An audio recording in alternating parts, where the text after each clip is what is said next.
बिस्मिल्लाहिर्रहमानिर्रहीम। अस्सलाम वालेकुम नाजरीन, हज़रत इमाम हसन रज़ी अल्लाह ताला अन्हो 27 सफ़र की रात सोए हुए थे।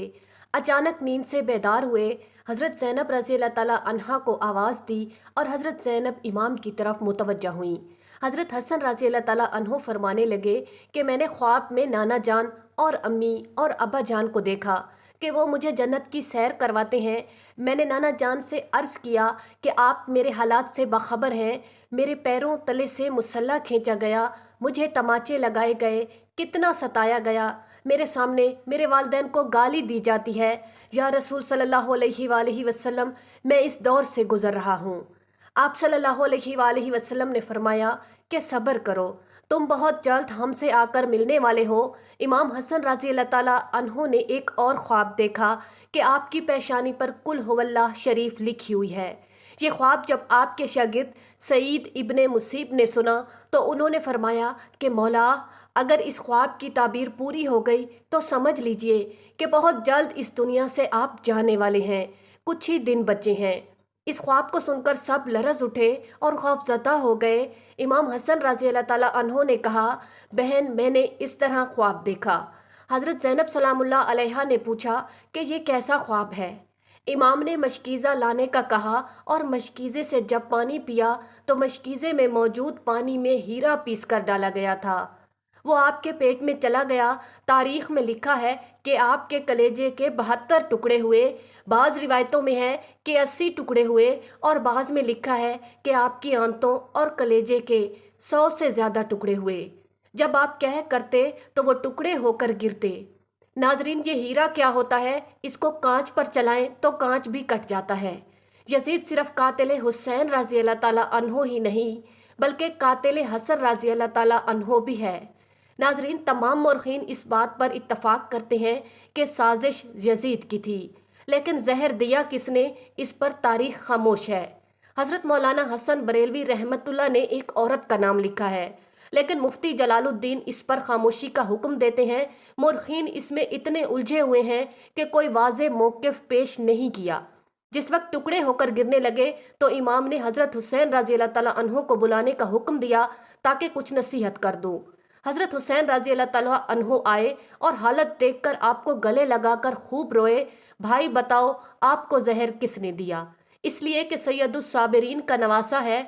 भाई, मुझे जिस पर शक है, अगर वही है तो अल्लाह बेहतरीन इंतकाम लेने वाला है और शक की बुनियाद पर किसी को कत्ल नहीं किया जा सकता, क्योंकि मैं नाम लूँगा तो तुम कत्ल करोगे और शक की बुनियाद पर किसी को कत्ल नहीं किया जा सकता। अल्लाह ताला बेहतरीन इंतकाम लेने वाला है। जब इमाम हसन रज़ी अल्लाह ताला अन्हो ने इमाम हुसैन को नहीं बताया कि कातिल कौन है, तो हतमी तौर पर किसी के बारे में ये फैसला कर देना कि फ़लाँ कातिल है, मैं समझती हूँ कि ये ज़्यादा मुनासिब नज़र नहीं आता। बहरहाल जब सुबह हुई और लोग इकट्ठा होना शुरू हुए तो उस वक्त इमाम हसन रज़ी अल्लाह ताला अन्हो ने कहा, हुसैन, मेरा चेहरा कैसा नज़र आ रहा है? इमाम हुसैन रज़ी अल्लाह ताला अन्हो ने रोते हुए फरमाया, आपका चेहरा हरा हो गया है।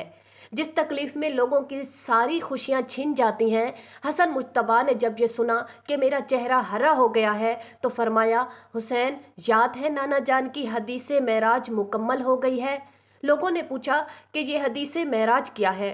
फरमाया कि जब मेरे नाना हजूर सल्लल्लाहु अलैहि वसल्लम मेराज पर गए थे और हमारी पैदाइश भी नहीं हुई थी तो नाना मेराज पर जन्नत की सैर कर रहे थे तो जन्नत में 2 महल देखे, एक हरा था और एक लाल था। उस वक्त रिजवान जन्नत ने कहा कि या रसूलुल्लाह, जाते जाते अपने शहजादों के महल भी देख कर जाएं, जिनसे पूरी जन्नत का हुस्न दुबाला हो जाता है। आकाए दो जहां ने फरमाया कि ये हरा किसका है और लाल किसका है? कहा कि लाल तो हुसैन रज़ी अल्लाह ताला अन्हो का है, जबकि हरा हसन रज़ी अल्लाह ताला अन्हो का है। मेरे आका सरवरे कायनात ने पूछा कि रिजवान, ये तो बताओ कि ये हसन का हरा क्यों और हुसैन का लाल क्यों? तो रिजवान की गर्दन झुक गई और आंखों में आंसू आ गए। अहल बैत की मोहब्बत में रिजवान जन्नत भी रोता है, जबकि जन्नत में कोई रो नहीं सकता। जन्नत वो जगह है जहाँ रोया नहीं जाता, लेकिन ये शहादत हुसैन है, ये शहादत हसन है। इसे जब भी और जहाँ भी याद किया जाता है तो रिजवान जन्नत भी रोना शुरू हो जाते हैं। رضوان جنت کی عرض کرنے کی ہمت نہ ہوئی۔ پھر حضرت جبرائیل علیہ السلام آئے اور عرض کیا کہ یا رسول اللہ میں بتاتا ہوں۔ اللہ کے حکم سے یہ ہرا اس لیے ہے کہ حضرت حسن رضی اللہ تعالیٰ عنہ کو زہر دیا جائے گا اور ان کا جسم اور چہرہ ہرا ہو جائے گا، اور حضرت حسین رضی اللہ تعالیٰ عنہ کو کربلا میں شہید کیا جائے گا اور شہادت کے خون کی وجہ سے ان کا جسم لال ہو جائے گا، اس لیے حسن کا ہرا اور حسین کا لال محل ہے۔ اس طرح نبی پاک صلی اللہ علیہ وآلہ وسلم کی یہ حدیث معراج پوری ہو رہی ہے۔ اس کے بعد حضرت حسن رضی اللہ تعالیٰ عنہ نے لوگوں کو جانے کا حکم دیا اور گھر والوں کو ٹھہرنے کا کہا۔ اس وقت مولا حسن کے 3 یا 4 بیٹے تھے۔ ان بیٹوں میں ایک بڑا بیٹا تھا جس کی عمر صرف 7 سال تھی، اور وہ بڑا خوبصورت تھا اور نام ان کا قاسم تھا، اور ماں کا نام فروا تھا۔ فروا قاسم کے سر پر ہاتھ پھیرتی اور اپنے شوہر کی طرف دیکھتی، گویا ان کے سامنے اپنی بیوگی گھوم رہی تھی۔ ہائے بے کسی، ہائے بے بسی، لیکن منہ سے کچھ نہ کہہ سکتی تھیں۔ جب سب لوگ چلے گئے، حتیٰ کہ کوئی نہ رہا، تو حضرت حسن رضی اللہ تعالیٰ عنہ نے اپنے بازو پر بندھے تعویذ کو کھولنے کا حکم دیا اور فرمایا کہ یہ تعویذ کھول کر میرے بیٹے قاسم کو میرے پاس لاؤ۔ اپنے ہاتھوں سے وہ تعویذ بیٹے کے بازو پر باندھ دیا اور فرمایا، بیٹا ایک وقت آئے گا جب تو شدید مصیبت میں گرفتار ہو جائے گا، اس وقت یہ تعویذ کھول کر پڑھ لینا۔ اس کے بعد حضرت حسین رضی اللہ تعالیٰ عنہ کو بلا کر وصیت کی اور کہا، حسین میرے بعد صبر سے کام لینا۔ میری خواہش ہے کہ جس وقت میرا جنازہ اٹھے تو مجھے نانا کے قدموں میں دفن کر دینا۔ میں نانا کے قدموں میں دفن ہونا چاہتا ہوں۔ امام حسن علیہ السلام ایک روایت کے مطابق 28 صفر کو اور دوسری روایت کے مطابق 29 صفر کو اور ایک تیسری روایت کے مطابق 5 ربیع الاول کو شہید ہو گئے۔ وفات کے وقت آپ کا پورا جسم ہرا ہو چکا تھا اور اندر کی آنتوں کے ٹکڑے قے کی صورت میں باہر گرے ہوئے تھے۔ حضرت حسن رضی اللہ تعالیٰ عنہ کی شہادت ہوئی تو آپ کی تہجیز و تدفین کے لیے جنازہ اٹھایا گیا، تو تاریخ میں لکھا ہے کہ جب امام حسین علیہ السلام نے اپنے بھائی کی وصیت کو پورا کرنے کے لیے امام حسن رضی اللہ تعالیٰ عنہ کا جنازہ روضہ رسول کی طرف لے کر آئے، تو بنو امیہ کا وہ ناپاک اور غلیظ ترین انسان جسے دنیا مروان کہتی ہے، بدترین آدمی جس پر میرے آقا نے لعنت کی تھی، اس نے کہا کہ میں ان کو دفن نہیں ہونے دوں گا۔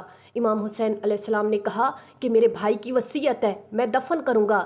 یہاں تک کہ تاریخ دانوں نے لکھا ہے کہ اس ظالم نے کمان سے تیر نکالا اور امام حسن رضی اللہ تعالیٰ عنہ کی میت پر چلانا شروع کیا۔ ایک بندہ جو شہید ہو چکا ہے، ان ظالموں کے دلوں میں اس پر بھی رحم نہ آیا۔ مروان کیسا ظالم تھا، نانا کے قدموں میں نواسے کو لے کر جا رہے ہیں تو تلوار سے جنازہ روک لیا اور جنازے پر تیر چلانا شروع کر دیے۔ حضرت زینب سلام اللہ علیہا نے کہا ہے کہ فاطمہ کے 2 بیٹوں کے میں نے جنازے دیکھے ہیں، حسن کو 2 بار کفن ملا اور حسین کو تو 1 بار بھی کفن نہ ملا۔ لوگوں نے کہا کہ حسن کو 2 بار کفن کیسے ملا کہ جب مروان نے حسن کی لاش پر تیر چلایا تو حسن رضی اللہ تعالیٰ عنہ کے کفن سے خون نکل پڑا، تو اس وقت لوگوں نے ایک کفن پر دوسرا کفن لپیٹ دیا تاکہ حسن کو رنگین کفن میں لے کر نہ جائیں بلکہ ایک کفن اور دے دیا جائے۔ یہ بھی حضرت حسن رضی اللہ تعالیٰ عنہ کی کرامت ہے کہ وصال کے بعد بھی تیر لگا تو آپ کے جسم سے خون نکلا۔